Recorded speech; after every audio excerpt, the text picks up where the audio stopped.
Hello बच्चों, good morning all of you. सभी का स्वागत, most welcome to all in my channel chemistry classes. और आज हम लोग पढ़ेंगे some basic concept of chemistry का लास्ट टॉपिक, जिसमें हम लोग सीखेंगे सॉल्यूशन और उसकी सांद्रता से संबंधित बातों को, कि सॉल्यूशंस क्या होता है, सॉल्यूशन मीन्स विलयन होता है, और किस प्रकार से हम उसकी सांद्रता कंसंट्रेशंस का निर्धारण करते हैं, उसके विषय में हम लोग जानेंगे, समझेंगे। तो सॉल्यूशन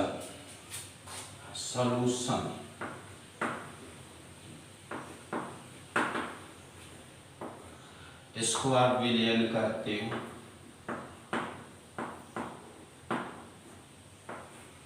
इसके विषय में हम लोग पहले भी पढ़ चुके हैं कि सॉल्यूशंस होता क्या है। यह होमोजेनियस मिक्सचर्स है,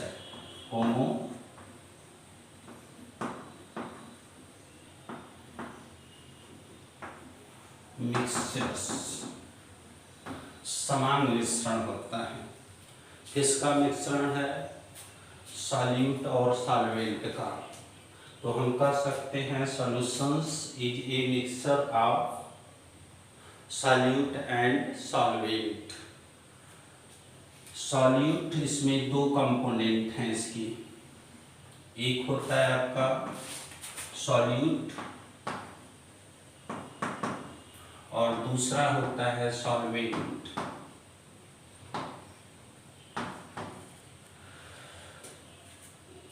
ये दोनों मिलकर, कंपोनेंट मीन्स अवयव, ये दोनों मिलकर क्या करते हैं? किसी भी विलयन का निर्माण करते हैं, किसी भी सॉल्यूशंस का निर्माण करते हैं। तो यदि सॉल्यूशन शब्द आ गया तो समझ लो उसमें एक विलेय होगा। विलेय मीन्स सॉल्यूट और विलायक मीन्स सॉल्वेंट। जिस पदार्थ की मात्रा कम होती है विलयन में, उसे हम क्या बोलते हैं? सॉल्यूट बोलते हैं, विलेय कहते हैं। और जिस पदार्थ की मात्रा अधिक होती है उसे हम सॉल्वेंट कहते हैं। इतना बात समझ में आया? जब भी विलयन शब्द आ गया, सॉल्यूशन शब्द आ गया, तो आप लोग इतना समझ लीजिए कि उसमें दो मेन कंपोनेंट होंगे, दो एसेंशियल कंपोनेंट होंगे, जिसके द्वारा किसी सॉल्यूशंस का क्या होता है? फॉर्मेशंस होता है। एक होता है सॉल्यूट और दूसरा होता है सॉल्वेंट। सॉल्यूशंस में जिस पदार्थ की मात्रा कम होती है उसे हम क्या कहते हैं? सॉल्यूट।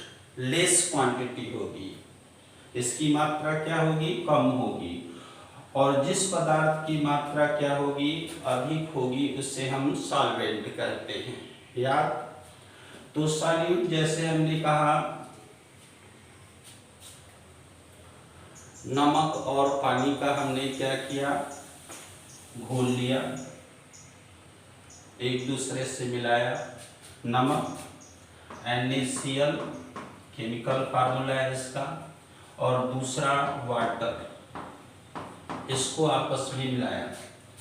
तो आप देखोगे वाटर की क्वांटिटी अधिक है, इसलिए यह क्या हो गया? सॉल्वेंट हो गया। और NaCl की क्वांटिटी क्या है? कम है, इसलिए यह क्या हो जाएगा? सॉल्यूट हो जाएगा। इसी प्रकार शुगर और वाटर को हमने क्या किया? एक साथ मिला दिया, तो यह क्या बनेगा? सॉल्यूशन बनेगा, विलयन बनेगा। और इसमें किसकी मात्रा कम होगी?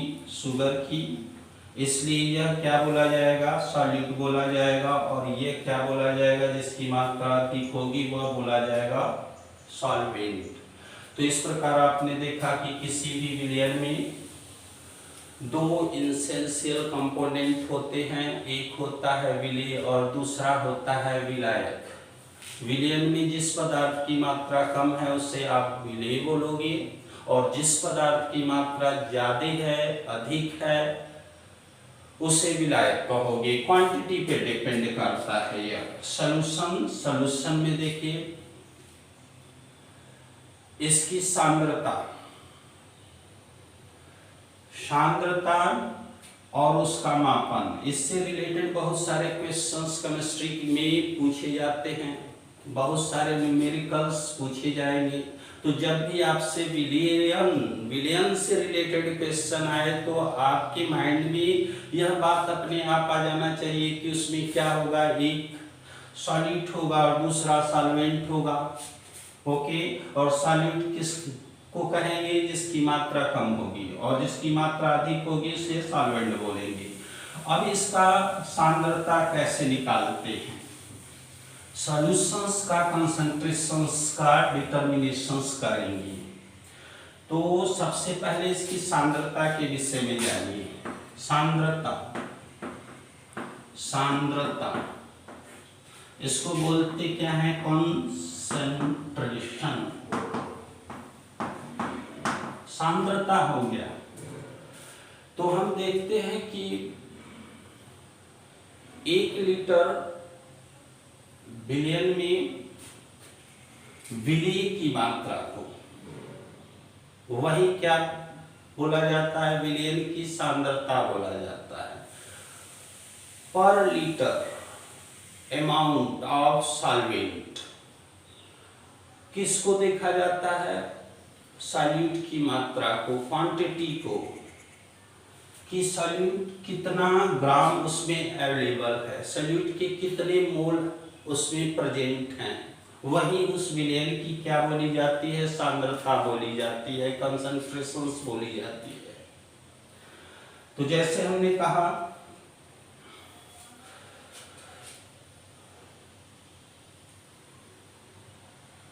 विलियन की सांद्रता निकाली, तो विलियन की सांद्रता निकालने के लिए आप लोग किस यूनिट का यूज करोगे, कैसे निकालोगे।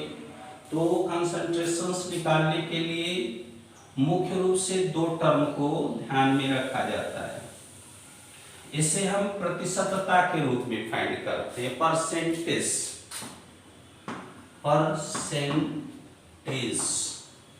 के रूप में क्या किया जाता है, इसको डिटरमाइन किया जाता है। किसी भी विलियन की सांद्रता को परसेंटेज के रूप में फाइंड किया जाता है। कैसे करते हैं, तो हम कहते हैं विलियन की सांद्रता W बाई डब्लू में ज्ञात कीजिए या W बाई V में ज्ञात कीजिए, W बाई V में ज्ञात कीजिए। क्या निकाल रहे हो, कंसंट्रेशन ऑफ सॉल्यूशन निकाल रहे हो। किस रूप में निकाल रहे हो, परसेंटेज के फॉर्म में निकाल रहे हो। तो हम कैसे क्वेश्चंस करेंगे, इस बेसिस पर क्वेश्चन करेंगे, विलियन की सांद्रता को ग्राम प्रति ग्राम में निकालिए या W बाई डब्लू की प्रतिशतता में फाइंड कीजिए या W बाई V की प्रतिशतता में फाइंड कीजिए। सॉल्यूशन की प्रतिशतता बताना है, सांद्रता का निर्धारण करना है। तो हमने कहा W बाई डब्लू मीन्स, इसका मतलब यह होता है विलेय का भार, मीन्स जो सॉल्यूट है आपका उसका भार यदि ग्राम में हो और विलियन का भी भार क्या हो, ग्राम में हो, तो उसका निर्धारण कैसे करते हैं, W बाई डब्लू फॉर्म में करते हैं। विलियन की ग्राम प्रतिशतता की गणना कीजिए। सपोज दैट क्वेश्चन आपसे पूछा गया, find the percentage of any solutions in W by W form. ठीक, जैसे हमने कहा कि किसी सॉल्यूशंस की फॉर्मेशन में, ये सॉल्यूशन बन गया आपका। सॉल्यूशन यदि शब्द आया तो इसमें मेन कंपोनेंट क्या है, सॉल्यूट है, और दूसरा क्या है, सॉल्वेंट है। बार बार हम यही कहेंगे कि यदि जिस पदार्थ की मात्रा कम है उसे आप सॉल्यूट बोलो और जिस पदार्थ की मात्रा अधिक है उसे सॉल्वेंट बोलो। हमने कहा 25 ग्राम, सपोज दैट 25 ग्राम क्या लिया हमने, कोई भी सॉल्यूट ले लिया, HCl ले सकते हैं, NaCl ले सकते हैं, शुगर ले सकते हैं, ये सॉल्यूट हो गया, को डिसॉल्व किया, किस पे, सॉल्वेंट में मिलाया। कितना सॉल्वेंट है, सपोज दैट 275 ग्राम सॉल्वेंट है, ठीक, इसमें मिला दिया तो सॉल्यूशंस की कितनी मात्रा बनेगी, तो इसको और इसको हम क्या करेंगे, जोड़ देंगे, तो कितना आ जाएगा, 300 ग्राम आ जाएगा। यह क्या है, यह क्वांटिटी सॉल्यूशन की मात्रा को एक्सप्रेस कर रहा है, प्रदर्शित कर रहा है, और यह मात्रा क्या है, सॉल्यूट की मात्रा है, और यह मात्रा अमाउंट सॉल्वेंट की मात्रा है।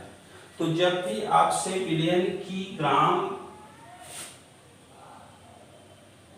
ग्राम में सांद्रता पूछा जाए, प्रतिशतता पूछा जाए, W/W प्रतिशतता ज्ञात कीजिए सॉल्यूशन का, तो इसमें सबसे पहले हम यही फार्मूला अप्लाई करते हैं। परसेंटेज आप लोग निकाल चुके हो, परसेंटेज निकालते हो, जैसे हम अपने मार्क्स का परसेंटेज निकालते हैं, है ना, अंक तालिका देखते हो, मार्कशीट देखते हो, उससे क्या करते हो कि अपना परसेंटेज निकालते हो कि आप 10 mark divided by total marks multiplied with 100। वैसे ही यहाँ पर W/W percentage of solutions, percentage of solution, ठीक है, equal to quantity of solute, कितना क्वांटिटी है, 25 ग्राम, ठीक, divided by quantity of solutions in gram. W/W का मतलब क्या हो गया, सॉल्यूट भी ग्राम में है और सॉल्वेंट भी सॉल्यूशन भी ग्राम में ही होगा। तो क्वांटिटी ऑफ सॉल्यूशंस इन ग्राम कितना था, 300 ग्राम, ओके। और फिर आपने क्या किया, इसको 100 से मल्टीप्लाई कर दिया, मल्टीप्लाइड विथ 100 से जब मल्टीप्लाई कर दोगे और जो मात्रा आएगी, जो परसेंटेज आएगा, वह सॉल्यूशंस का W/W परसेंटेज को शो करता है। और W/W मींस आपका सॉल्यूट भी क्या होना चाहिए, ग्राम में होना चाहिए, और सॉल्यूशंस भी ग्राम में होना चाहिए। इस प्रकार से हम W/W परसेंटेज की गणना किसी भी सॉल्यूशंस की कर सकते हैं। फिर उसके बाद आता है आपका W/V। W/V only short knowledge है, बेसिक कॉन्सेप्ट अभी आप लोग पढ़ रहे हैं। जब इसका यूज पढ़ोगे तो अपने आप इस सॉल्यूशंस के बारे में आपको जानकारी मिल जाएगी, इतना माइंड में फीड हो जाएगा आपके कि जब भी सॉल्यूशन आएगा तो सॉल्यूशन कैसे बना, इसके मुख्य कंपोनेंट क्या है, W/W प्रतिशतता क्या होता है, W/V प्रतिशतता क्या होता है, उसके विषय में आप लोग जान जाओगे।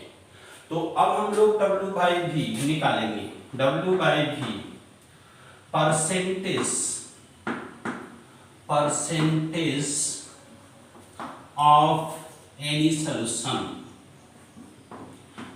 सॉल्यूशन, किसी भी सॉल्यूशन की बात करोगे तो इसमें आपका क्या रहेगा, जो सॉल्वेंट रहेगा उसका जो क्वांटिटी है वह क्या होगा, लीटर में होगा, और जो सॉल्यूट रहेगा उसकी जो क्वांटिटी है वह क्या होगा, ग्राम में होगा। तो हम उसके द्वारा क्या करेंगे, किसी भी सॉल्यूशंस का ग्राम प्रति लीटर में सांद्रता ज्ञात करेंगे। इसी को बोलते हैं W/V percentage of any solution, ठीक है, निकालो। इसके लिए फार्मूला आप लोग याद रखिएगा, quantity of solute, quantity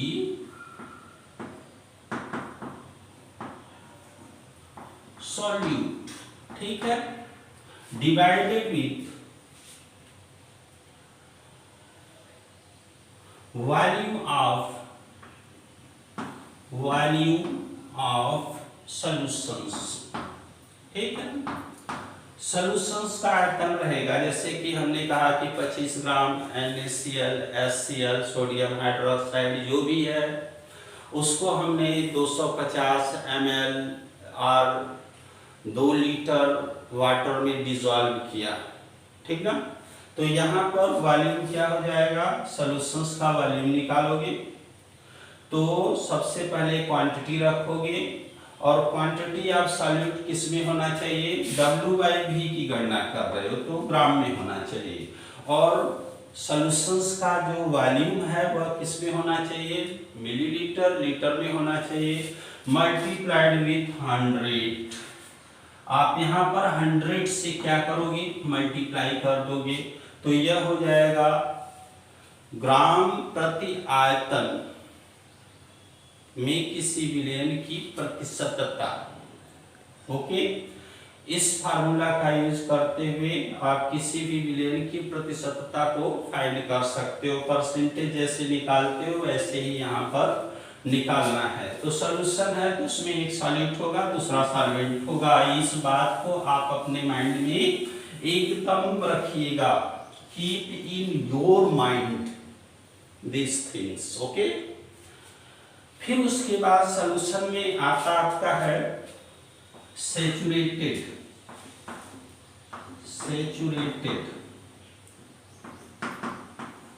solution, saturated solutions, और दूसरा आता है unsaturated solutions.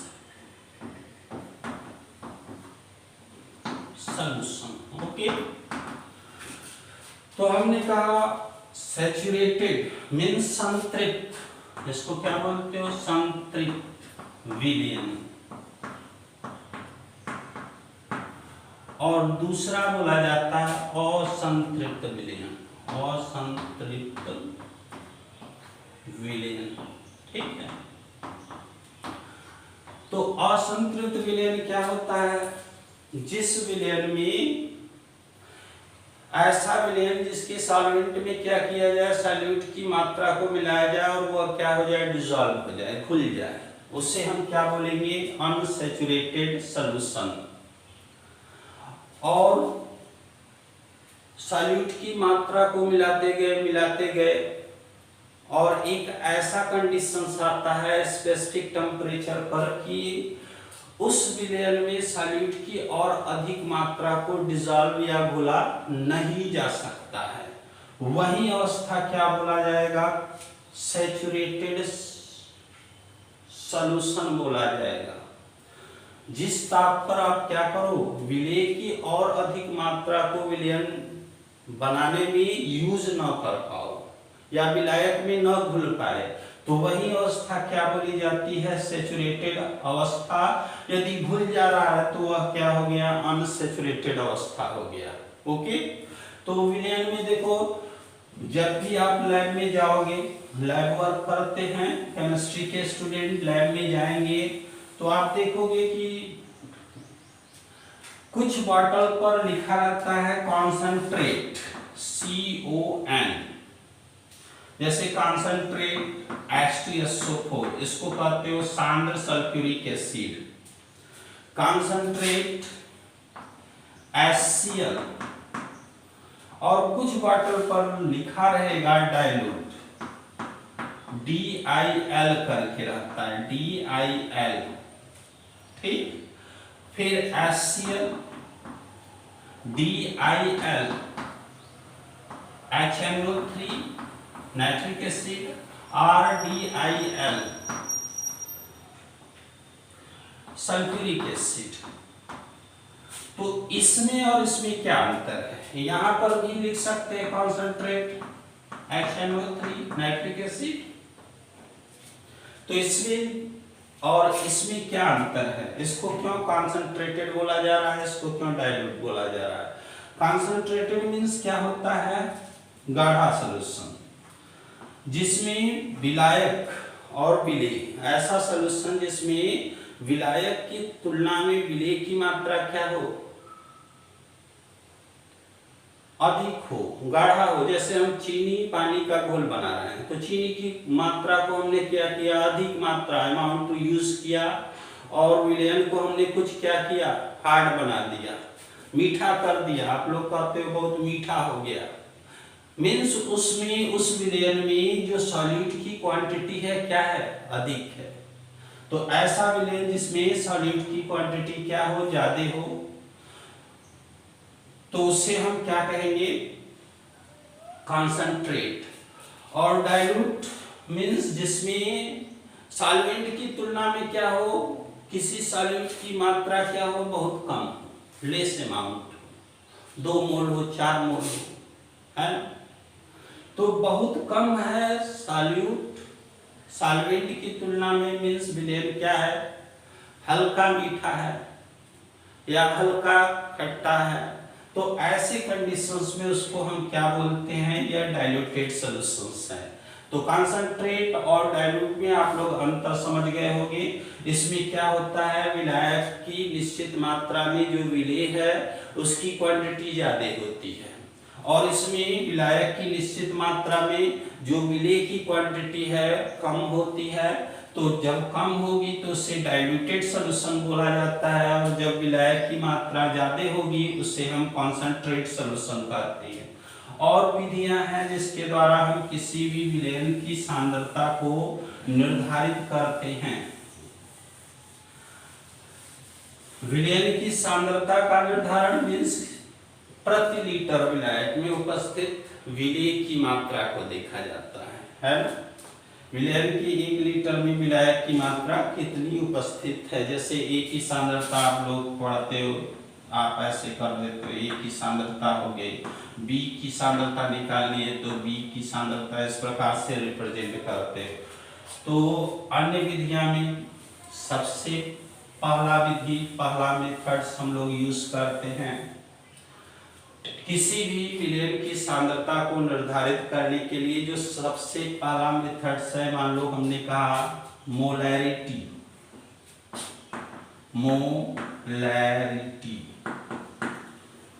Find the molarity of any solutions. ठीक, मोलरता हिंदी में क्या बोलते हैं उसको, मोलरता। यह क्या होता है, मोलरता क्या होता है, तो 1 लीटर विलयन में उपस्थित विलेय के मोलों की संख्या, विलयन की क्या बोली जाती है, मोलरता बोली जाती है। Numbers of moles of solute present in 1 litre solutions is known as molarity of solutions. इसे कैपिटल M से रिप्रेजेंट किया जाता है। तो यहाँ पर जब भी इसका फार्मूला आप लोग फाइंड करते हो तो सबसे पहले लिखोगे विलेय के मोलों की संख्या। क्यों, क्योंकि यह सॉल्यूशन है, तो सॉल्यूशन के इसेंशियल कंपोनेंट के विषय में हमने बताया, एक विलेय होता है, दूसरा विलायक। जिसकी मात्रा कम उसे विलेय, और जिसकी मात्रा अधिक है उसे विलायक। तो यहाँ पर लिखोगे विलेय के मोलों की संख्या, विलेय के मोलों की संख्या।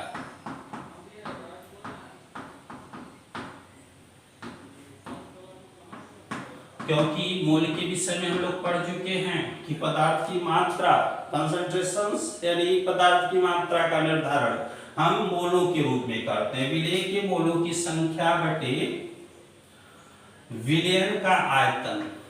ठीक, विलयन का आयतन, ठीक है, इन लीटर, लीटर में देखा जाता है, लीटर में। तो हम कहेंगे molarity of solutions equal to number of moles of solute divided with volume of solutions in litre. Okay, यदि लीटर नहीं दिया है, मिलीलीटर दिया है, तो उसको लीटर में कन्वर्ट करने के लिए यहाँ पर क्या करोगे, 1000 से मल्टीप्लाई कर दोगे। जैसे हमने कहा विलेय के मोलों की संख्या 4 है, क्या बोला 4 है, विलेय के मोलों की संख्या 4 है, संख्या का क्वांटिटी नहीं होता, ठीक है।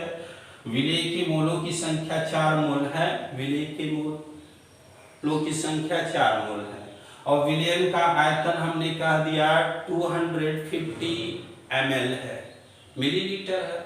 तो इस कंडीशन में जब भी आप लोग इस फार्मूला का यूज करोगे तो सबसे पहले मोलों की संख्या को हमने लिख दिया, 4 हो गया, number of moles in given solution 4 हो गया, ठीक है, 4 मोल्स हैं। और फिर विलयन का जो आयतन है उसको हमने कहा 250 मिलीलीटर बोल दिया, तो इसको कहा गया लीटर में होना चाहिए, इसलिए यहाँ पर हम क्या करेंगे 1000 से मल्टीप्लाई कर देंगे। तो यहाँ इसको याद रखिएगा, किसी भी विलयन की जब भी मोलरता को फाइंड करना होगा, मोलैरिटी निकालनी होगी, तो सबसे पहले हम क्या करते हैं, विलेय के मोलों की संख्या को निकालते हैं।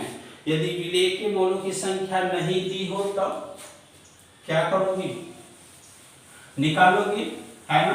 इस विलयन में विलेय के मोलों की संख्या नहीं दी है, तो विलेय के मोलों की संख्या को कैसे फाइंड करते हो, कहते हो कि विलेय के मोलों की संख्या, विलेय का जो भार दिया गया है, विलयन में विलेय का भार जो दिया गया है उसके अणुभार से उसको क्या करो, मॉलिक्यूलर वेट से डिवाइड कर दो, और वही क्या देगा आपको, नंबर्स ऑफ मोल्स देगा। जब भी numbers of mole, number of moles निकालना हो तो सबसे पहले हम सॉल्यूशंस में सॉल्यूट की क्वांटिटी को देखते हैं। क्वांटिटी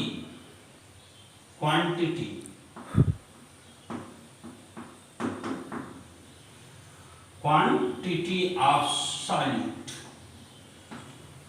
ठीक है, जो भी मात्रा दे रहेगी उसको देखोगे, डिवाइडेड विथ मॉलिक्यूलर वेट, इसको निकालना हमने बताया था, मॉलिक्यूलर वेट कैसे निकाला जाता है, इसको डिवाइड करोगे और जो आएगा वही क्या हो जाएगा, नंबर्स ऑफ मोल्स हो जाएगा, ठीक। और फिर हम उसको क्या करेंगे, विलयन के आयतन से डिवाइड करेंगे। अब विलयन का आयतन देखेंगे किसमें दिया गया है, मिलीलीटर में दिया गया है, तो 1000 से क्या करेंगे, मल्टीप्लाई करेंगे। यदि लीटर में है तो यहाँ पर इसका यूज नहीं करेंगे क्योंकि हमको लीटर में ही चाहिए, उससे हम ओनली डिवाइड करके किसी भी विलयन की मोलैरिटी को फाइंड कर सकते हैं। इसे कैपिटल M के द्वारा रिप्रेजेंट किया जाता है, इसको याद रखिएगा, ओके। फिर उसके बाद आता है आपका, जैसे हमने कहा इसी में नॉर्मल मोलर सॉल्यूशंस, तो मोलर सॉल्यूशंस का मतलब आप लोग समझ लोगे, एम सॉल्यूशंस की बात कर रहे हो, कैपिटल एम, इसको मोलर सॉल्यूशन बोलते हैं, मोलर सॉल्यूशन, ठीक है।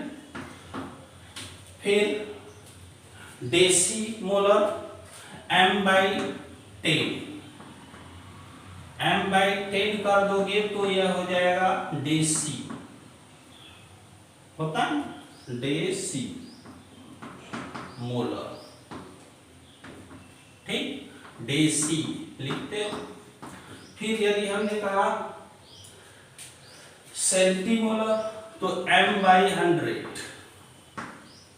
यह क्या हो जाएगा, सेंटी मोलर की बात करोगे, है ना। Semi molar,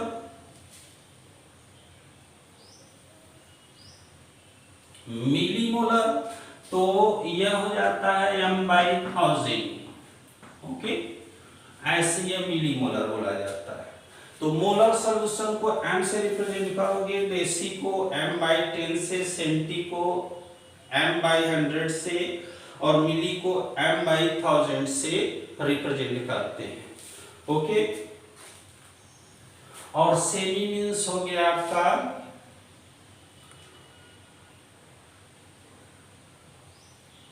M/10, okay. ऐसे हम क्या करते हैं, किसी विलयन की मोलरता को निकालते हैं। मोलरता के बाद आता है आपका नॉर्मलता, नॉर्मेलिटी ऑफ एनी सॉल्यूशंस। इसको हिंदी में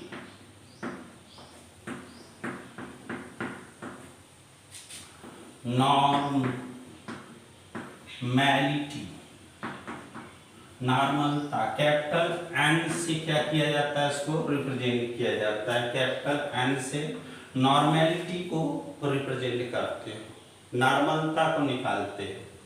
तो नॉर्मलता क्या होता है, जैसे आप लोग वहां पर क्या मोलरता में मोलों की संख्या निकाल रहे थे, यहां पर तुल्यांकों की संख्या निकालोगे।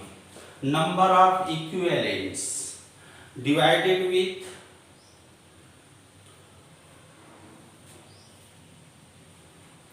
Volume of solutions in litre. Okay, solution के आयतन से उसको क्या करोगे, नंबर ऑफ मोल्स को डिवाइड करोगे। ठीक है, तो चलिए, तो मोलों की संख्या यहाँ, तुल्यांकों की संख्या। अब तुल्यांकों की संख्या को कैसे निकालते हो, तो जब भी इक्विवेलेंट नंबर को फाइंड करना होगा, इक्विवेलेंट नंबर, इक्विवेलेंट नंबर को फाइंड करना होगा, निकालना होगा। उसमें आपको क्या करना होगा, जो क्वांटिटी सॉल्यूट की दी है उसके तुल्यांकी भार से यहाँ पर क्या होगा, डिवाइड करना होगा। इक्विवेलेंट वेट से उसको क्या करना होगा, डिवाइड करना होगा। तुल्यांकी भार को निकालना प्रीवियस क्लास में बताया गया होगा कि तुल्यांकी भार निकालने की क्या प्रारंभिक अवधारणा रहेगी। किसी भी तत्व का जो तुल्यांकी भार होता है उस भार के बराबर होता है जो कि हाइड्रोजन के 1.008 ग्राम, ऑक्सीजन के 8 ग्राम या क्लोरीन के 35.5 ग्राम के साथ क्या होता है, संयोग करता है या उसको विस्थापित कर देता है, उसका तुल्यांकी भार बोला जाता है। तो यहाँ पर इक्विवेलेंट वेट को जब भी निकालना होगा तो विलेय की क्वांटिटी को आप देखोगे कि विलयन में विलेय की क्वांटिटी कितना दी गई है, उसका मात्रा कितना है, 25 ग्राम है, मिलीग्राम है, जो भी है, ठीक ना। उसके साथ आप क्या करोगे, उसके तुल्यांकी भार को डिवाइड कर दोगे, तो नंबर आप क्या हो जाएगा, आपका इक्विवेलेंट नंबर को फाइंड कर लोगे। तो जैसे हमने प्रारंभिक परिभाषा बताया और उसके साथ साथ यह भी है कि किसी भी एलिमेंट का जब भी इक्विवेलेंट वेट निकाला जाता है तो सबसे पहले एलिमेंट का जो भार दिया है उसको देखते हैं और उससे डिवाइड करते हैं उसकी संयोजकता को, वैलेंसी को। अभी आगे आप लोगों को हम बताएंगे किस प्रकार से संयोजकता का निर्धारण किया जाता है। फिर कोई भी एसिड हो, जैसे हमने कहा HCl है, HNO3 है, नाइट्रिक एसिड है ना, सल्फ्यूरिक एसिड है, H2SO4 है। तो इसका जो भार मात्रा दी है, इक्विवेलेंट नंबर निकालने के लिए क्या करते हैं, सबसे पहले इसका अणुभार निकालते हैं। अणुभार निकालना आप लोगों को हमने प्रीवियस क्लास में सिखाया ही है कि जैसे H2SO4 में इसका मॉलिक्यूलर वेट निकालना होगा तो हाइड्रोजन का 1 होता है, यहाँ पर कितना है, 1 2 है, तो 2 के लिए इसका 2 ना कर दोगे, है ना, 22। और सल्फर का क्या होता है, 32 होता है। ऑक्सीजन का कितना होता है, 16 होता है। यहाँ पर 4 ऑक्सीजन, इसलिए 4 से मल्टीप्लाई कर दोगे, टोटल करोगे तो कितना आ जाएगा, 332 प्लस 64। अब इसको टोटल कर दो तो लगभग आपका आ जाएगा 9042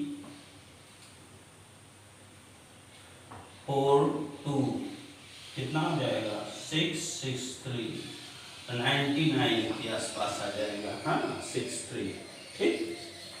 तो सॉरी ये क्या है 2 है, 98 हो जाएगा, 98। इसका मॉलिक्यूलर वेट हो गया 98 ग्राम हो गया, और 98 यूनिट लिख दो, ठीक है। तो इसके मॉलिक्यूलर वेट से क्या करो, उसको डिवाइड कर दो। क्या निकाल रहे हो, इक्विवेलेंट नंबर को, तुल्यांकों की संख्या, जैसे मोलों की संख्या को निकाल रहे थे। तो मॉलिक्यूलर वेट आपको मालूम है। अब इसमें देखो यह क्या है, एसिड है। एसिड के विषय में आप सभी लोग जानते हो कि एसिड क्या देता है, H देता है। कोई भी एसिड होगा वह क्या होगा, जब भी उसका डिकम्पोजिशन होता है, अपघटन होता है, तो वह H देता है। जैसे यहाँ पर HCl है तो H और Cl माइनस आयन देगा, और यहाँ HNO3 है तो H प्लस आयन और NO3 माइनस आयन देगा। यहाँ H2SO4 है तो 2H प्लस आयन देगा और SO4 माइनस आयन देगा। ऐसे हम इसको करते हैं, है ना। तो SO4 माइनस, तो यही क्या होता है, इसी की संख्या को काउंट करते हैं, कितने HN को उसने दिया, और उसी से हम क्या करते हैं, उसकी मॉलिक्यूलर वेट्स को इससे डिवाइड कर देते हैं और उसके इक्विवेलेंट वेट की गणना करते हैं। जैसे अभी आपने 98 इसका मॉलिक्यूलर वेट निकाला। अब इसमें हाइड्रोजन आयन की संख्या कितनी है, 2 है। 2 से हमने क्या किया, इसको डिवाइड कर दिया, तो क्या आ जाएगा 49 ग्राम आ जाएगा। वही क्या हो जाएगा, नंबर ऑफ इक्विवेलेंट हो जाएगा। इसी प्रकार क्षार है, बेस जिसको बोलते हो, एसिड, बेस, सॉल्ट, ये सब विषयों पर आप लोग पढ़ चुके हो। तो बेस क्या होता है, जैसे हमने कहा सोडियम हाइड्रोक्साइड, यह क्या है, बेस है। क्यों है, क्योंकि यह OH माइनस आयन देगा। यह टूटेगा तो Na positive and OH negative में टूटता है, ठीक। और ऐसे ही कैल्शियम हाइड्रोक्साइड है, यह भी क्या है, बेस है। तो यहाँ पर ये टूटेगा तो calcium positive ion and 2OH minus ion. किसी भी कंपाउंड में पॉजिटिव और नेगेटिव की संख्या को हम क्या करते हैं, इक्वल रखते हैं। यह क्या होता है, न्यूट्रल इन नेचर होता है। यही जब बढ़ जाएगा तो आयनिक कंपाउंड बोला जाएगा। तो यहाँ पर हम देखेंगे OH की संख्या कितनी है। नंबर ऑफ बेस की कंडीशन में क्या करते हैं, बेस की कंडीशन में हम देखते हैं कि OH की संख्या कितनी है, और उसको उसके मॉलिक्यूलर वेट से क्या करेंगे, डिवाइड कर देंगे। नंबर ऑफ बेस वही बोली जाती है एसिडिटी, और नंबर ऑफ HN बेसिडिटी, वो सब बातें आप लोग पढ़ चुके हो। तो इसको हम क्या करेंगे, 2 है इसमें तो 2 से डिवाइड कर देंगे इसकी मॉलिक्यूलर वेट में। यहाँ 1 है तो इसकी मॉलिक्यूलर वेट में क्या करेंगे, 1 से डिवाइड करेंगे। तो नंबर ऑफ OH को देखा जाता है बेस की कंडीशन में, जब भी हम क्या करते हैं, इक्विवेलेंट की गणना करते हैं। ओके, इक्विवेलेंट वेट की गणना करते हैं। फिर उसके बाद आता है सॉल्ट। सॉल्ट क्या है, जिसमें देखो जैसे हमने कहा NaCl, ये टूटेगा, यह केटायन और ये एनायन, ठीक है, प्लस और माइनस में टूट जाएगा। यहाँ H और OH नहीं मिलेगा। इसका निर्माण ही क्या होता है, केटायन और एनायन के द्वारा होता है।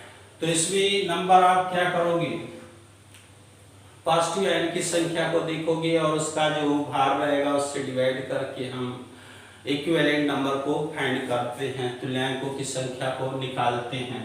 तो जब भी विलयन की नॉर्मलता निकालने के लिए दिया जाए तो सबसे पहले हम देखते हैं कि विलयन में क्या है, सॉल्यूट कौन सा है, और उसका इक्विवेलेंट वेट निकालेंगे। क्योंकि नॉर्मलता को जब भी डिफाइन करते हैं तो कहते हैं कि प्रति लीटर आयतन में, विलयन के 1 लीटर आयतन में उपस्थित विलेय के ग्राम तुल्यांकों की संख्या या तुल्यांकों की संख्या उस विलयन की नॉर्मलता कही जाती है। Number of gram equivalent in per liter solutions known as normality of solutions, capital N से। इसमें भी वही होता है, नॉर्मल सॉल्यूशन तो N से रिप्रेजेंट करोगे, deci normal N by 10, centi N by 100, milli normal N by 1000। तो इस प्रकार से इसको रिप्रेजेंट किया जाता है। किसी भी विलयन की नॉर्मलता को निकालने के लिए सबसे पहले विलय के इक्विवेलेंट वेट को निकाला जाता है। इक्विवेलेंट वेट कैसे फाइंड करते हैं, एसिड का कैसे फाइंड करते हैं, बेस का कैसे फाइंड करते हैं, सॉल्ट का कैसे फाइंड करते हैं, एलिमेंट का कैसे फाइंड करते हैं, और कोई भी कंपाउंड है उसका कैसे फाइंड करते हैं, इसको हमने भी जस्ट आपको बताया है। और फिर उसको देखिएगा और इस प्रकार से किसी भी विलयन की नॉर्मलता को आप क्या करोगे, निकाल लोगे। ओके, फिर उसके बाद आता है आपका नॉर्मलता के बाद आता है, लंबा क्लास चला गया आज, चलिए काफी दिन से क्लास नहीं पढ़ा रहा हूँ, आज कुछ क्लास लंबा गया, संडे का दिन है, आराम से पढ़िए, कोई दिक्कत नहीं, सब लोग खाली, हम भी खाली, आप भी खाली। ओके, तो ये होता है नॉर्मलता। फिर आता है मोललता। ये क्या निकाल रहे हो, किसी विलयन की सांद्रता। सांद्रता का मतलब क्या होता है, अमाउंट ऑफ सॉल्यूट, है ना। किसी विलयन में जो विलय की मात्रा है उसकी गणना कर रहे हो, कैलकुलेशंस कर रहे हो, ठीक है। तो मोललता, मोललता, ठीक है। मोलैलिटी, मोलैलिटी, मोलैलिटी, ठीक, स्मॉल m से इसको रिप्रेजेंट किया जाता है। मोलरता को कैपिटल M से, मोललता को स्मॉल m से, दोनों टर्म को समझिएगा। यह क्या होता है, किसी विलयन की जो मोललता होती है, मोलैलिटी ऑफ एनी सॉल्यूशंस, उसमें क्या देखते हैं कि 1 kg विलायक मीन्स सॉल्वेंट में उपस्थित विलय के मोलों की संख्या, numbers of moles present in 1 kg solvent known as molarity of solutions, उसी को क्या बोला जाता है, मोललता बोला जाता है। मोलों की संख्या को निकाल लोगे और जो विलायक का भार होगा वह किस में होगा, किलोग्राम में है। यदि ग्राम में है तो 1000 से मल्टीप्लाई करोगे। यहाँ पर जैसे हमने कहा विलयन की मोललता ज्ञात करो, जिसमें मोलों की संख्या, विलय की मोलों की संख्या 5 है और विलायक का जो वेट है 250 ग्राम है ना। तो ग्राम में है तो यहाँ पर 1000 से क्या कीजिए, मल्टीप्लाई कर दीजिए। यदि किलोग्राम में है तो कोई बात ही नहीं, तो आराम से आप लोग क्या करोगे, number of moles divided with wait of solvent in KG. यदि ग्राम में है तो 1000 से यहाँ मल्टीप्लाई करोगे क्योंकि यह ग्राम में दिया गया है। यदि यहीं पर यह क्या होता, किलोग्राम में रहता है ना, तो यहाँ पर हम क्या 1000 से मल्टीप्लाई नहीं करते, ऐसे ही लिख देते numbers of moles divided with 1 kg weight of solvent. मोलों की संख्या को कैसे निकालते हैं इसके विषय में आप लोग जानते ही हो। यह हो गया मोललता। ओके, कभी का क्वेश्चन में पूछा जाता है फॉर्मलता, फॉर्मेलिटी ऑफ सॉल्यूशंस। देखिए सब formality, formality of solution, solution, ठीक है। तो फॉर्मेलिटी इसको कैपिटल एफ से रिप्रेजेंट करते हैं। यह क्या है, जैसे आपने तुल्यांकों की संख्या को निकाला, मोलों की संख्या को निकाला, वैसे ही आप सूत्र भार, जैसे सूत्र आप कोई भी कंपाउंड बनाते हो उसको A B C X Y Z के रूप में रिप्रेजेंट कर देते हो, तो उसका सूत्र भार क्या है। जैसे हमने एम्पिरिकल फार्मूला फाइंड किया, वह उसका सूत्र आ गया। किसी रेशियो में जो भी एबीसी कंपाउंड है, इस रेशियो में परस्पर क्या होंगे, पाए जाएंगे इसमें, ठीक ना। तो वो क्या हो गया, सूत्र हो गया, और उसका भार निकाल लिया हमने। भार मीन्स क्या रेशियो हाइड्रोजन का, क्या रेशियो कार्बन का, क्या रेशियो है क्लोरीन का, उसके अनुरूप उसका भार वेट निकाल लिया। जैसे हमने कहा ये कार्बन CH2 CH3 Cl ऐसे दिया है, सपोज दैट, तो यहाँ पर कार्बन का वेट निकालोगे, दिया रहेगा क्वेश्चन में। हाइड्रोजन का कितना वेट है, एक हाइड्रोजन का वेट इतना होता है 1.008, तो 3 का कितना हो जाएगा, 3 से मल्टीप्लाई करोगे। Cl का वेट कितना होता है 35.5 होता है, इससे करके तीनों को जोड़कर क्या करोगे, उसका सूत्र भार फार्मूला मास को फाइंड कर लोगे। इसका फार्मूला वेट कितना है, वेट ऑफ फार्मूला, इस कंपाउंड का सूत्र का भार है ना, और जो क्वांटिटी उसकी दी गई है विलेय में, अब उसका कितना मात्रा लिया गया, उससे सूत्र भार को क्या करो, डिवाइड कर दो। अब इसके विषय में वनली आप लोग सुन लीजिए, रिटर्न भी पढ़ा देंगे समय मिला तो। वनली आपको बस क्या है, ये बेसिक नॉलेज दे रहा है। जब इसका यूज करोगे तो अपने आप पूरा फार्मूला लिखोगे, सब कुछ बता लोगे, लेकिन ये बेसिक कॉन्सेप्ट आने चाहिए आपको। तो सबसे पहले हम क्या फार्मूला, नंबर ऑफ फार्मल है ना, फार्मल की संख्या को निकालते हैं। तो इसमें क्या करते हैं, विलियन में फार्मल की संख्या को कैसे निकाला जाता है। सबसे पहले हम देखेंगे कि जो कंपाउंड लिया गया उसका कितना ग्राम यूज किया गया, उसको डिवाइड कर दो उसके मॉलिक्यूलर फार्मूला वेट से, सूत्र भार से, और वहीं आ जाता है नंबर ऑफ फार्मल। तो यहाँ पर जब भी किसी भी सॉल्यूशंस की फॉर्मेलिटी को आपको निर्धारित करना होगा, तो 1 लीटर विलेय में उपस्थित विलेय के फार्मलों की संख्या को देखते हैं। तो number of formal divided with विलेय का आयतन इन लीटर, लीटर में नहीं है मिलीलीटर में है, तो 1000 से बगल में क्या करो, जैसे जस्ट आपने पीछे किया वैसा ही करोगे। ओके, ये फॉर्मेलिटी हो गया, फॉर्मेलिटी ऑफ एनी सॉल्यूशंस। फिर उसके बाद आता है आपका मोल फ्रैक्शंस, इंपॉर्टेंट है मोल फ्रैक्शंस, ठीक है। मोल फ्रैक्शंस, इसको मोल प्रभाज कहते हैं, मोल प्रभाज।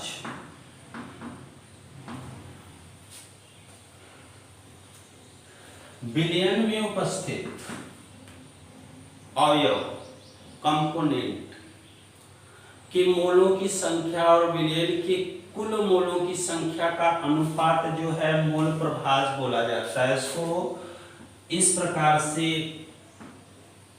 रिप्रेजेंट किया जाता है, एक्स जैसा लगता है, इसको ईटा भी कहते हैं, जीटा भी कहते हैं कहीं कहीं पर, है ना। ऐसे छोटे में रिप्रेजेंट कर दो, ठीक है, जीटा और ईटा जो भी है। तो यहाँ पर जीटा का लो वो बेटर रहेगा, जीटा का मतलब क्या होता है, मोल प्रभाज। अभी आपको हमने डिफाइन किया कि ratio between numbers of moles of component who are present in solutions and total numbers of moles in given solution means मोल प्रभाज क्या है, जो विलयन के अवयव हैं, कंपोनेंट्स हैं, उनके मोलों की संख्या और विलयन के संपूर्ण मोलों की संख्या का जो अनुपात है उसी को क्या बोलते हैं, मोल प्रभाज बोलते हैं। जैसे हमने कहा किसी भी सॉल्यूशंस के दो कंपोनेंट है, ठीक है, आपने कहा दो कंपोनेंट है ए और बी। ए को हमने कहा यह सॉलिड है और बी को हमने बोल दिया यह सॉल्वेंट है, ठीक है। तो यहां पर सॉल्यूट का यदि आप मोल फ्रैक्शंस निकाल रहे हैं, इसको हम जीटा ए से रिप्रेजेंट करते हैं, ठीक है, जीटा ए। तो नंबर ऑफ मोल्स ऑफ ए देखोगे, मोलों की संख्या, number of mole A, ratio निकाल रहे हो, divided with total number of solutions, number of moles of solutions. तो इसमें ए की भी total number of moles in solution, ठीक है, सॉल्यूशन के संपूर्ण मोलों की संख्या को देखी जाती है और उससे डिवाइड किया जाता है। तो Na, सपोज दैट इसके मोलों की संख्या Na है, ठीक, Na, और टोटल मोलों की संख्या Na प्लस Nb, क्योंकि इसमें विलयन में तो ये दोनों रहेंगे। आप किसका मोल प्रभाव निकाल रहे हो, विलेय की मोल, विलेय का मोल प्रभाव निकाल रहे हो, सॉल्यूट का मोल फ्रैक्शंस निकाल रहे हो। तो इन दोनों का रेशियो देखोगे कि विलेय का मोल प्रभाव मींस क्या हो गया, विलेय के मोलों की संख्या divided with total numbers of moles present in solutions. इसमें विलायक के भी मोल्स हैं और विलेय के भी मोल्स हैं, उसको टोटल करके इसको जीटा ए निकाल लोगे। ऐसे ही जीटा बी को भी निकाल लो, zeta B equal to N B divided with N A plus, sorry इसको एन बी, ठीक है। अब यहाँ जीटा बी हो गया, यानी विलायक के मोलों की संख्या आपने निकाल लिया। अब टोटल करोगे तो 1 आएगा, टोटल करोगे तो क्या आ जाएगा, 1 आएगा। इस बात को आप ध्यान में रखिएगा कि जब भी हम जीटा ए और जीटा बी को ऐड करेंगे तो वह क्या आएगा, 1 के इक्वल होगा। यदि 1 आ रहा है जीटा ए और जीटा बी को ऐड करने पर तो आपका न्यूमेरिकल्स क्या है, सही है, नहीं तो गलत है, पता कर लोगे इस विधि के द्वारा, ओके। तो अभी यह शॉर्ट नॉलेज है, हमने बताया आप लोगों को जब इसका यूज करना होगा, आगे की क्लास में पढ़ोगे आप लोग सॉल्यूशंस के बारे में, तो उसमें इसका यूज है, या सॉल्यूशन से रिलेटेड क्वेश्चन जब भी सॉल्व करोगे तब भी इसका यूज मिलेगा, उसमें इसका यूज। जैसे फ्रैक्शन आप लोग फॉर्म करते हो ना, फ्रैक्शंस हमने क्या किया, फ्रैक्शंस को फाइंड किया। जैसे हम लिखते हैं ये क्या है, कोई फिगर दे दिया, ठीक है, ये फिगर दे दिया, ये आपका रेक्टेंगल है, ठीक, और इसको 4 इक्वल पार्ट में डिवाइड कर दिया, ठीक है। तो इसको क्या कहते हो कि 1/4 कर दिया हमने, 1/4, 4 इक्वल पार्ट को हमने क्या किया, 1/4 में डिवाइड कर दिया, वही फ्रैक्शंस है। ये क्या है, होल पार्ट्स है, होल पार्ट्स। और इक्वल पार्ट्स में कितने इक्वल पार्ट्स में डिवाइड किया गया उसको हम नीचे दिखाते हैं, न्यूमरेटर या हो गया डिनोमिनेटर, वैसा ही है। और किसी, जैसे हमने 1/2 किसी वन ऑब्जेक्ट को 2 इक्वल पार्ट्स में डिवाइड कर दिया तो 1/2 प्लस 1/2 करोगे तो 1 आता है। वैसा ही कुछ इसमें भी है ना। फ्रैक्शंस है, अनुपात है। Total number of moles present in solutions, उसको देख लो, निकाल लो कि विलेय के कितने मोल्स हैं, विलायक के कितने मोल्स हैं। अब जिसका मोल फ्रैक्शंस आपको फाइंड करना है, चाहे वह विलेय हो चाहे वह विलायक हो, तो विलेय का निकालना है तो विलेय के मोलों की संख्या डिवाइड कर दिया जाएगा किससे, टोटल मोलों की संख्या से। मोलों की संख्या को कैसे निकालते हैं, इसको हम करते आ रहे हैं इस प्रकार से। आपने आज किसी भी सॉल्यूशन की सांद्रता को कैसे निर्धारित किया जाता है, कैसे निकाला जाता है, मोलरता क्या है, नॉर्मलता क्या है, मोललता क्या है, मोल फ्रैक्शंस क्या है, फॉर्मलता क्या है, इसके विषय में जाना समझा। फिर मिलते हैं इन नेक्स्ट क्लास। समझ में आया तो ठीक है, लाइक सब्सक्राइब जरूर कीजिएगा। नहीं समझ में आया तो ओनली मैसेज कीजिएगा, फिर से हम समझाने का प्रयास करेंगे। ओके, तब तक के लिए।